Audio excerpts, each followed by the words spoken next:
राष्ट्रवादी काँग्रेस पक्षाचे अध्यक्ष, आपल्या सर्वांचे नेते सन्माननीय अजितदादा पवार, राज्याचे आपले पक्षाचे प्रमुख खासदार सन्माननीय सुनील तटकरेजी, पक्षाचे ज्येष्ठ नेते हसन मुश्रीफ साहेब, धनंजय मुंडे, सुनेत्रा बहिनी, तसेच राज्याच्या मंत्रिमंडळामध्ये सर्व आपले मंत्रीगण, उपस्थित सर्व खासदार, सर्व आमदार, सर्व ज्येष्ठ नेते, पदाधिकारी आणि समोर बसलेले अनेक जिल्ह्यामधून आलेले माझे सर्व बंधू भगिनी, माझ्या तरुण मित्रांनो, 26वा वर्धापन दिवस आहे।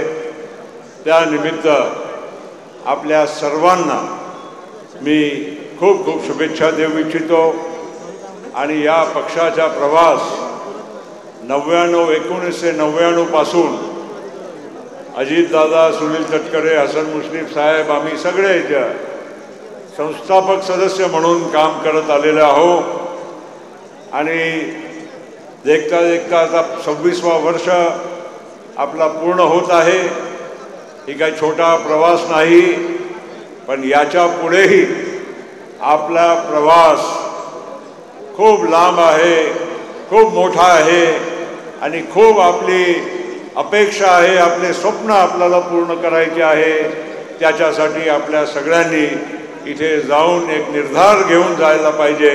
जसा मुश्रीफ साहेबांनी सांगितलं, आपला पक्ष मोठा तेव्हाच होईल जेव्हा आपण जास्तीत जास्त लोकांना आपल्या पक्षाच्या प्रवाहामध्ये आपण जोडू शकू। मित्रांनो, काल जसा आपला 26वा वर्धापन दिवस आज आहे, काल NDAचा 11वा वर्धापन दिवस होता।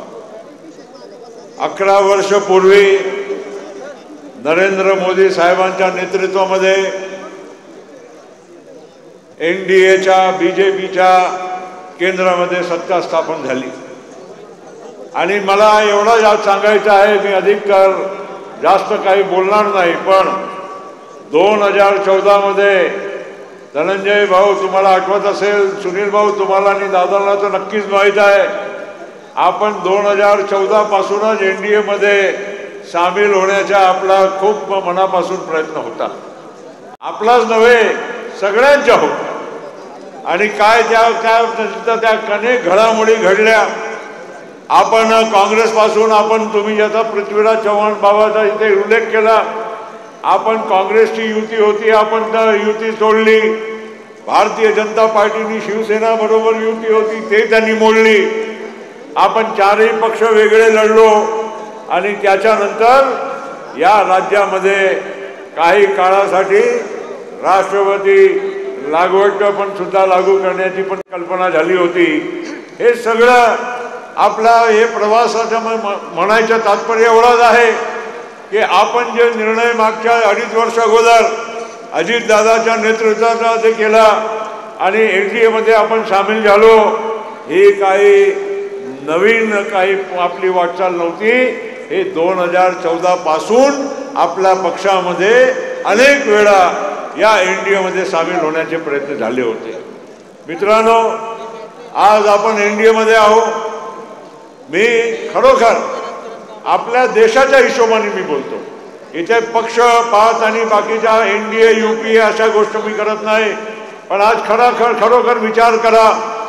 आता काही दिवसापूर्वी पहलगाम मध्ये ज्या प्रकारे पाकिस्तानमधून आलेले आतंकवादी लोकांनी हल्ला केला आणि 26 आपले नागरिकांना धर्माच्या आधारावर त्यांच्या बायका, त्यांच्या मुलाबाळांच्या समोर त्यांची निर्घृण हत्या करण्यात आली। त्याच्यानंतर आपल्या देशाचा काय म्हणजे रिस्पॉन्स असला पाहिजे, ते फक्त आणि फक्त नरेंद्र मोदी साहेबांनी आपल्याला करून दाखवला, या देशाला करून दाखवला, जगाला करून दाखवला। मित्रांनो, 26/11 झाला होता मुंबईमध्ये। आम्ही UPAच्या सरकारमध्ये आम्ही मंत्री होतो, पवार साहेब मंत्री होते, मनमोहन सिंग साहेब आपल्या देशाचे पंतप्रधान होते। एवढा मोठा हल्ला झाला, पण आपण काही उत्तर आपण कुठेही दिलं नाही. पण यावेळी एक तर नक्की झालं की आपल्या देशाच्या दुश्मनाला त्यांना त्यांची जागा दाखवण्यासाठी एक अशी शक्तिशाली इच्छाशक्तीवाली सरकारची गरज होती. ते मोदी साहेबांच्या माध्यमातून आपल्या एनडीएच्या सरकारने हे करून दाखवलं. ही आपल्यासाठी भारतीय म्हणून एक अभिमानाची गोष्ट आहे. आणि मला याचा अभिमान आहे की आज आपण सगळ्या लोकांनी आपले विचार कायम ठेवून, जसं मुश्रीफ साहेबांनी सांगितलं, शिवशाहू फुले आंबेडकर यांचा विचार आपण डोळ्यासमोर ठेवून आज एनडीएचे घटक बनलेलो आहोत. पहिल्या दिवसापासून आमच्या अजितदादांनी, तटकरे साहेबांनी जेव्हा आम्ही आमच्या दिल्लीच्या नेतृत्व मोदी साहेबांना, अमित शाह साहेबांना भेटलो होतो, पहिल्यांदा स्पष्ट करून दिलं होतं की आम्ही तुमच्या बरोबर येत आहोत, पण आमचे विचारधारा, आमची विचारश्रेणी आम्ही कुठेही बदलणार नाही, त्याग करणार नाही. आणि त्यामुळे आज तुम्ही पहा, आता संजय बनसोडे यांनी सांगितलं, आज 6 आपले आमदार आपले एससी वर्गामधून निवडून येतात. आपण 10% म्हणजे 6 जागा आपण लढवलेली आहे. 6 जागा आपण अल्पसंख्याक आपल्या बंधू भगिनीला आपण लढायला संधी दिली. आणि त्याचबरोबर आज आदिवासी समाजामधूनही जिरवळ साहेब असो, खोसकर साहेब असो, अनेक आपले लोक आमचे सहकारी निवडून आलेले आहे.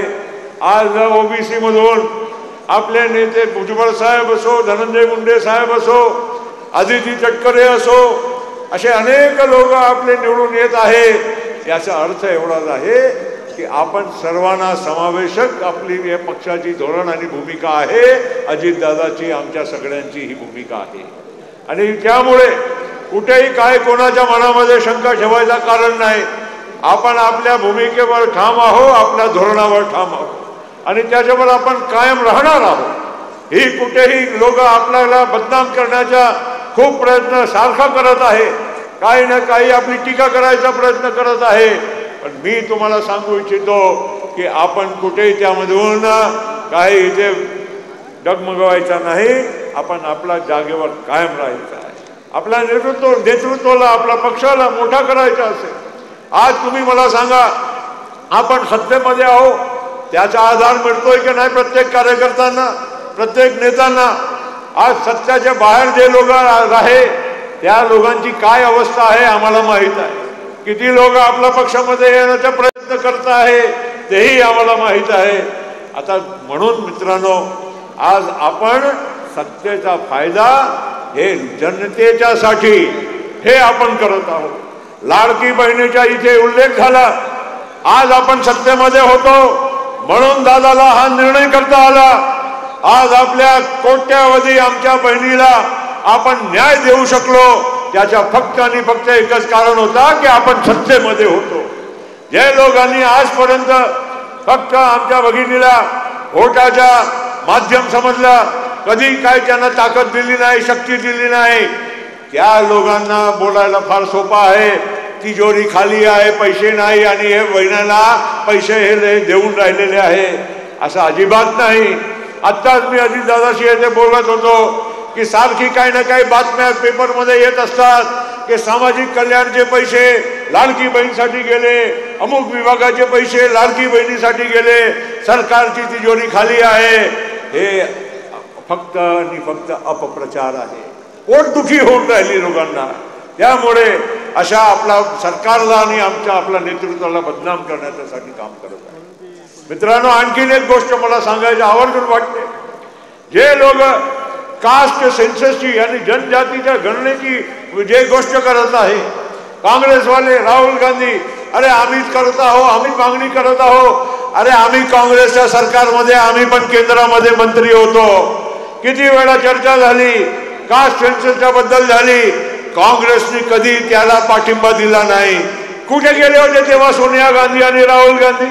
त्यावेळेस का त्या लोकांना लक्षात आला नाही?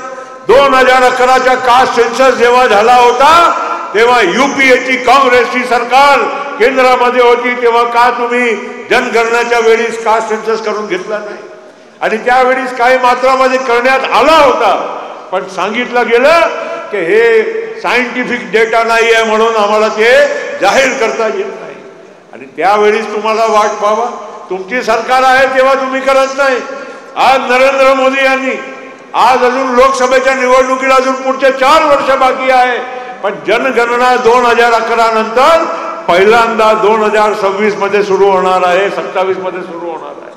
आणि म्हणून त्यांनी पहिली जनगणना त्यानंतरची होत आहे, त्यामध्ये कास्ट सेन्ससला पण मंजुरी दिली आहे. हे महत्वाची गोष्ट आहे, कारण अपप्रचार खूप होत आहे.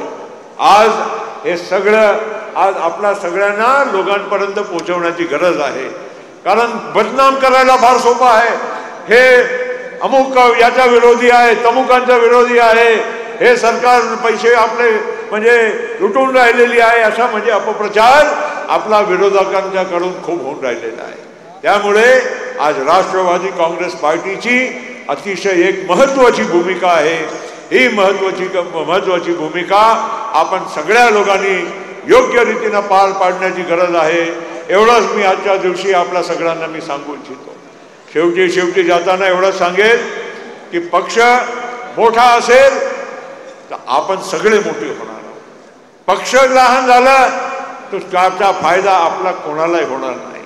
येणाऱ्या या जिल्हा परिषद, विधान परिषद, आपला पंचायत समिती आणि स्थानिक स्वराज्य संस्थांच्या निवडणुका आहे, त्यामध्ये जसं मुश्रीफ साहेबांनी सांगितलं, शक्य असेल तिथे आपण जरूर युती करू, पण जिथे शक्य नसेल आपण आपला ताकदीवर लढायचं आहे. पण त्याच्यासाठी आजपासून सगळ्या लोकांनी तयारीत लागावं लागेल. आपल्याला एक योग्य आपली भूमिका ते बजावावं लागणार आहे. त्याच्यासाठी आपण कमर कसून कामाला लागू. एवढंच आजच्या दिवशी मी बोलतो. आपल्या सगळ्यांना मी खूप खूप शुभेच्छा देतो वर्धापन दिवसाच्या निमित्तानं. धन्यवाद. जय हिंद, जय राष्ट्रवादी.